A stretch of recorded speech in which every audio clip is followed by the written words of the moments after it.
I am Helen Collins, a 29-year-old who works at the local library in an obscure small town.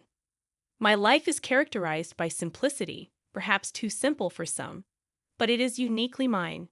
Being the quiet type, I've always found solace in the company of books rather than the clamor of the outside world. The library, an old and cozy building with creaky floors and weathered shelves, is my sanctuary. Despite its imperfections, it is perfect to me. Each day at 8 o'clock a.m., I'd open the library doors, turn on the lights, and savor the familiar scent of books. This routine, although repetitive, never loses its charm. My parents passed away when I was young, leaving me in the care of my grandmother. She was a kind soul who encouraged my love for reading and learning. However, she's no longer here, and I find myself alone in the world. No siblings, no close relatives, just me and my small world. Good morning, Helen. Mr. Jenkins, a regular visitor, greets me as he strolls in. He's an elderly man who spends his days immersed in history books. I reciprocate the greeting with a smile and inform him of the new shipment of history books that arrived yesterday. The day unfolds with familiar faces coming and going. I assist a group of kids in finding books for their school project. Recommend a romance novel to Mrs. Harrison, and guide Mr. Thompson to the science fiction section. It's a quiet life, but one that brings me comfort. Then, everything changes on the day Jack enters my life. He walks into the library looking for a book, but he doesn't fit the typical profile of a library visitor. His crisp suit and confident stride set him apart. "Can you help me find a book?" he asks, his voice smooth and inviting. "Of course. What are you looking for?" I reply, attempting to maintain composure. "It's a novel. The Great Gatsby, I believe," he says, and I lead him to the classics section. As I hand him the book, our hands brush briefly, sending a jolt through me. It's a simple touch, but it lingers in my mind. "Thank you, Helen," he says, reading my name tag. "I'm Jack. It's nice to meet you." This brief encounter marks the beginning of a profound change, a love I thought would last a lifetime and a journey that would take me from the quiet life I knew into a world of chaos and betrayal. Little did I know that life doesn't come with a warning label, and sometimes we just have to learn the hard way. Following that first meeting, Jack becomes a frequent visitor to the library. Despite not appearing to be the reading type, he consistently seeks book recommendations and engages in conversations with me. One day, as I struggle with a box of newly arrived books, he offers to help, and our interactions grow longer with each visit. I discovered that Jack was involved in his family's real estate business, and he proved to be easy to talk to. For the first time in a while, it felt like someone was genuinely interested in me. Then, one day, he surprised me with an invitation. "Helen, would you like to have dinner with me tonight?" His eyes held a hopeful expression. Taken aback, I asked, "Like a date?" He smiled and confirmed, "Yes, like a date." Despite the unfamiliar territory, there was something about him that made me want to say yes. "Okay, sure. I'd like that," I replied, attempting to keep my voice steady. We chose a cozy but not fancy restaurant in town. Over dinner, we talked about everything and nothing, and for a few hours, I forgot about my typically solitary life. Walking home, Jack expressed, "I had a really great time tonight, Helen. You're very different from the people I usually meet." Unsure of how to respond, I simply smiled. He continued, "I'd like to see you again. Would that be okay?" I nodded, "Yes, I'd like that." From then on, we started seeing each other more regularly, going out to dinner or taking walks. It felt nice to be part of something beyond books and quietness. Before long, I found myself falling hard for him. Jack was charming, attentive, and made me feel special. When he proposed, I didn't hesitate to say yes. Looking back, I wish I had seen the signs, known that his charm masked something less pleasant. Love has a way of blinding you, making you ignore warning signs. I was deeply in love, or at least I believe that was. After Jack and I got engaged, things began to change. It started with his disapproving parents, who considered me beneath their son due to my lack of wealth. Meeting them at their opulent house for dinner was nerve-wracking. Margaret and Richard made it clear they didn't like me, questioning my suitability for Jack. Despite their disapproval, Jack stood up for me, strengthening my love for him. Before our wedding, his parents insisted on a prenuptial agreement, claiming it was a formality. With little to lose, I agreed without fuss. After marriage, I moved into Jack's house, a gift from his parents that they still treated as theirs. His parents frequented the house unannounced, issuing orders without hesitation.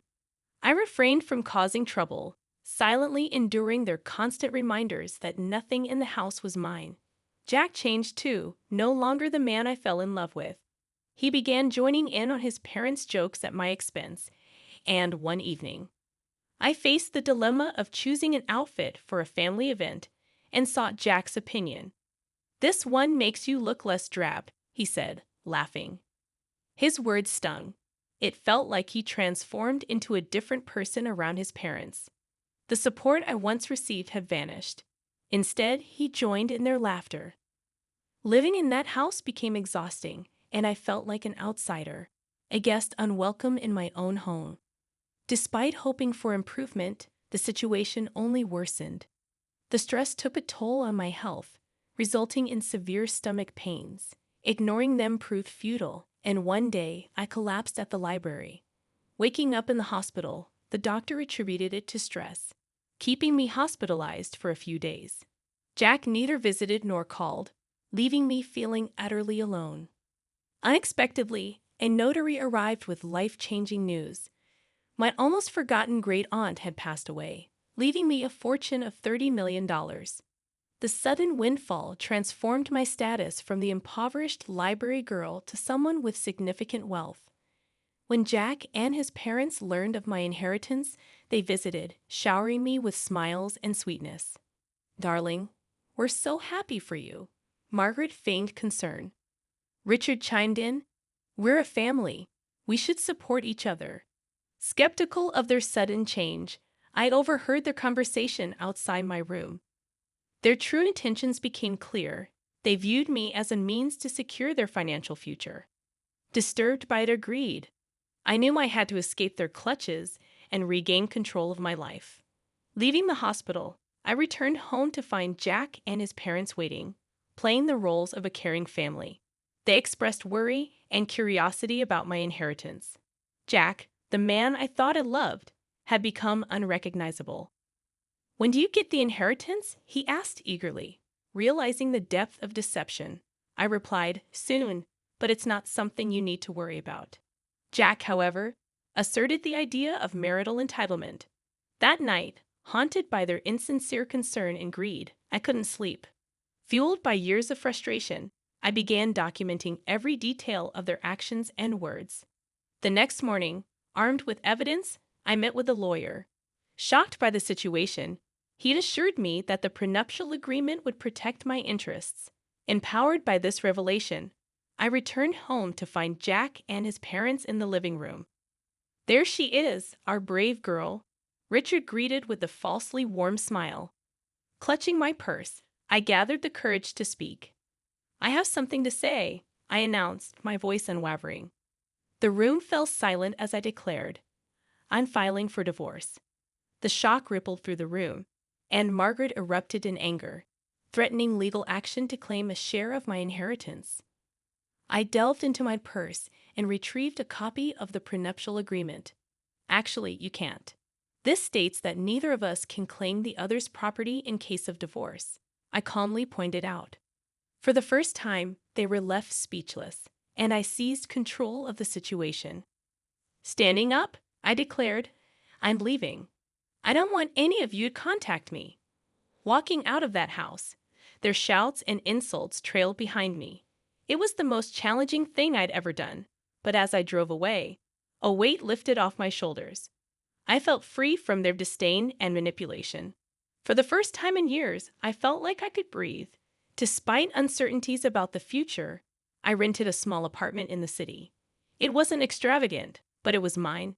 A sense of peace washed over me, and even though I was still dealing with the divorce, I felt equipped to handle it. One day, the lawyer called with information about my great-aunt's will.